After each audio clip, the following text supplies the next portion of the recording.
Hello friends, welcome my channel. और आप लोग कैसे हैं? आई होप आप सभी बहुत अच्छे होंगे और अपनी तैयारी कर रहे होंगे। तो टीजीटी पीजीटी की नई वैकेंसी की तैयारी जो है हम वो एक नए सिरे से करेंगे और अच्छे तरीके से करेंगे। उसमें क्या महत्वपूर्ण भूमिका निभाती है? व्याकरण। व्याकरण एक ऐसा पोर्शन है जो हमारे एग्ज़ाम में अच्छे नंबर हमें दिलाने में बहुत अहम भूमिका निभाते हैं। आज इसी पॉइंट पे हम लोग बात करेंगे। नए टीजीटी पीजीटी की जो तैयारी है वो हम नए सिरे से करेंगे।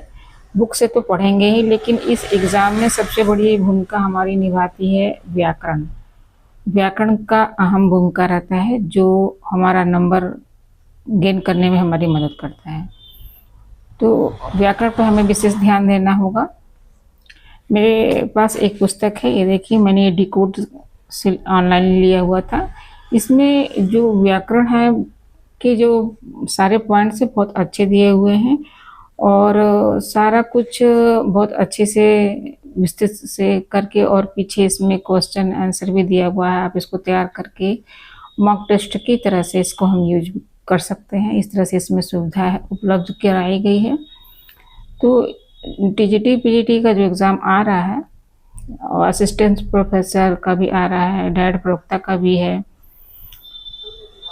इन सारे एग्ज़ामों में जो थ्योरी तो हम पढ़ेंगे ही, लेकिन व्याकरण को विशेष रूप से ध्यान देंगे, क्योंकि व्याकरण में हमें लगता है, हिंदी हमारी भाषा है तो हमें तस्तंत औदभव हम देख के कर लेंगे, पर्यायवाची हम समझ लेंगे, वाक्यांश हम समझ लेंगे, शब्द शुद्धि देख के हम समझ लेंगे, क्योंकि हमारी भाषा हिंदी है, हमें ये लगता है। बट ऐसा नहीं है। जब हम एग्जामिनेशन हॉल में पहुँचते हैं तो हमें लगता है कि ये सही होगा, बट आके आप मिलाइए आंसर तो आपका वो गलत होता है, क्योंकि वो वहाँ पर व्याकरण की त्रुटि हो जाती है हमसे, जो हम प्रैक्टिस नहीं किए रहते हैं। तो अब हमें ये गलती नहीं दोहरानी है। इस एग्ज़ाम में हमें नए सिरे से अपने व्याकरण के पोर्शन को मजबूत बनाना है, हर एक पॉइंट को अच्छे से देखना है और तैयार करना है, चाहे वो कोई भी पॉइंट हुआ, तस्तुम तद्भव हुआ, पर्यायवाची। देखिए, मुझे लगता है पर्यायवाची नहीं ये सही होगा, लेकिन हो जाता है कुछ और। तो हम इसको पढ़ते हुए जब उसका इसके पीछे जो मॉक टेस्ट दिया हुआ है उसको सॉल्व करेंगे तो हमारी सारी परेशानियाँ, सारा त्रुटि सब हमारा सॉल्व हो जाएगा और एग्ज़ाम में हम अच्छे से तैयारी कर पाएंगे। तो ये पुस्तक बहुत अच्छी है। और एक और पुस्तक है, हमने ली हुई थी अशोक स्वामी जी की, जिसे सब कोई पता होगा। अशोक स्वामी जी कितना अच्छा पढ़ाते हैं। उनकी भी बुक है, वो बहुत अच्छा, उसमें भी व्याकरण का पोर्शन बहुत अच्छे से उन्होंने समझाया हुआ है। इतने अच्छे से समझाया हुआ है कि आपको कोई भटकना ही नहीं पड़ेगा। आप ये भी पुस्तक ले लीजिए डिकोड की, और प्लस अशोक स्वामी जी की जो पुस्तक है व्याकरण पर उन्होंने जो निकाली है वो बहुत अच्छी पुस्तक है।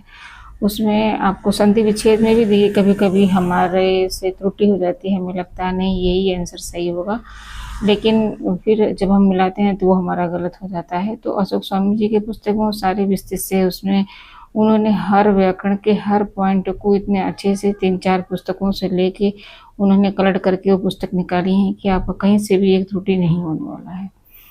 तो मेरा तो यही सोचना है, आप लोग एक पुस्तक को लीजिए और पढ़िए तो आपको भी समझ में आएगा कि हाँ ये पुस्तक कितनी बेहतर है। फिर आपको हरदेव बिहारी को अलग से नहीं पढ़ना होगा, पृथ्वीनाथ पांडे को अलग से नहीं पढ़ना होगा। आप अशोक स्वामी की बुक से सारे व्याकरण के सारे पोर्शन को कवर कर सकते हैं। उसमें संधि विच्छेद इतने अच्छे से दिया हुआ है, वर्ण विचार इतने अच्छे से दिया हुआ है, समास को भी बहुत अच्छे से दिया हुआ है, उसमें अलंकार को इतने अच्छे से समझाया हुआ है, हर एक पॉइंट को बहुत अच्छे से समझा के, और पीछे उस पर आधारित कम से कम एक पॉइंट पे 100 प्रश्न उन्होंने दिया हुआ है, जिसको अगर हम अच्छे से पढ़ लें, ध्यान से पढ़ लें, तो निश्चित ही हमारी सफलता हमारे हाथ में होगी। हमसे त्रुटि नहीं होगी जो एग्ज़ाम में हमसे हो जाती है। तो आई होप आप इस पुस्तक को ज़रूर एक बार देखेंगे। बहुत महंगी भी नहीं है, महंगे सस्ते की बात नहीं है। अगर हमको अपने कॉन्सेप्ट को क्लियर करना है, व्याकरण पोर्शन को मजबूत बनाना है, तो ये पुस्तक हमें लेनी ही होगी। बाकी चीज़ें तो बाद में होती रहेंगी, हम और चीज़ तो आगे पीछे कर लेंगे, लेकिन ये जो वैकेंसी आ रही है टीजीटी में की बहुत अच्छी वैकेंसी आ रही है। आप लोगों ने देखा भी होगा अखबार के माध्यम से और बहुत सारे चैनल के माध्यम से ये जानकारी हमेशा लगातार दी जा रही है कि नई वैकेंसी आने वाली है और आप लोग अपनी तैयारी में लग जाइए। तो हमें भी यही करना है, अपनी तैयारी में लग जाना है। क्योंकि फिर ये अवसर आए ना आए।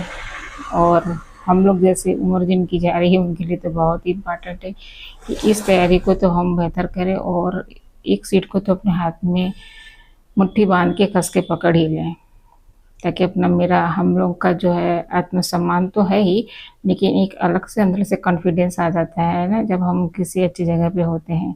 लोगों का नज़रिया बदल जाता है, हम लोग को देखने का इतनी रिस्पेक्ट आ जाती है। फिर लोग पूछते हैं कि मैम आपने कैसे किया कैसे किया। तो शायद हम लोग भी जो आज हैं बता रहे हैं, अपना अनुभव शेयर कर रहे हैं, कल हम भी कर पाएंगे, ताकि लोगों को भी लाभ मिल सके। तो आज यहीं तक, मिलते हैं नेक्स्ट वीडियो में। धन्यवाद।